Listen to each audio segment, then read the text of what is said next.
Bismillahirrahmanirrahim. Assalamualaikum warahmatullahi wabarakatuh. Sahabat-sahabatku sekalian dimanapun berada, senang sekali rasanya saya Coach Sabran bisa bertemu dengan sahabat-sahabat sekalian. Dan kali ini saya ingin membahas tentang apa sih public speaking itu? Nah, tentu dalam kehidupan kita sehari-hari kita selalu berkomunikasi. Apakah itu dalam kehidupan rumah tangga atau di kantor misalnya ya, saat kita berkomunikasi dengan teman-teman ya dan keluarga kita. Misalnya contoh, kita meminta tolong untuk diambilkan sepatu. Tolong ambilkan sepatu, kita diambilkan sepatu. Tolong angkat jemuran, ada yang lihat dompet saya. Atau kita bertanya kepada orang lain di jalan, ya, di mana sih arah ke bandara? Kemudian ditunjukkan arah bandara ke sana. Nah, tentu semua orang dapat melakukan hal ini, berbicara dengan siapapun. Nah, tapi tidak semua orang bisa berbicara di hadapan orang banyak. Nah, itulah yang kita kenal ya. Jadi berbicara di hadapan orang banyak itu butuh banyak hal ya, butuh banyak hal.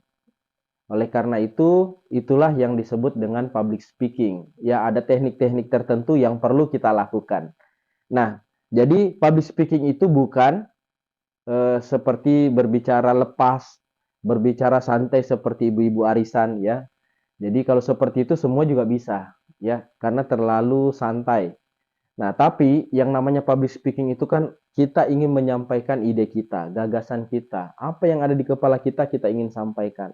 Dan komunikasinya juga harus dua arah, bukan monolog ya, hanya dari kita sendiri, tapi harus ada interaksi yang berkelanjutan sampai akhir acara. Nah, disinilah dibutuhkan banyak teknik-teknik ya, bagaimana kita mencuri perhatian audiens, bagaimana agar audiens itu mempertahankan semangatnya mendengarkan kita, kemudian bagaimana agar audiens itu melakukan apa yang kita sampaikan, dan banyak hal yang bisa kita eksplor dalam komunikasi itu.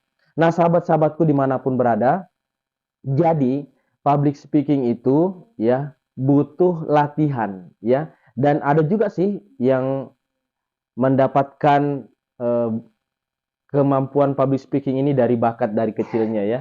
Tapi yang namanya public speaking itu bisa dilatih selama kita memiliki kemauan dan keinginan untuk terus berlatih. Dan hal yang paling penting adalah ketika kita berbicara di hadapan orang banyak, menurut saya adalah kita harus berbicara dari hati.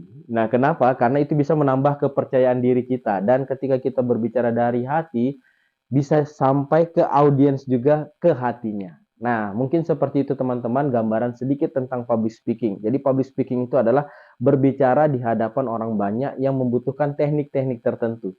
Disitulah pentingnya kita mempelajari ilmu atau teknik-teknik public speaking. Kita akan bahas di pertemuan berikutnya. Terima kasih. Assalamualaikum warahmatullahi wabarakatuh.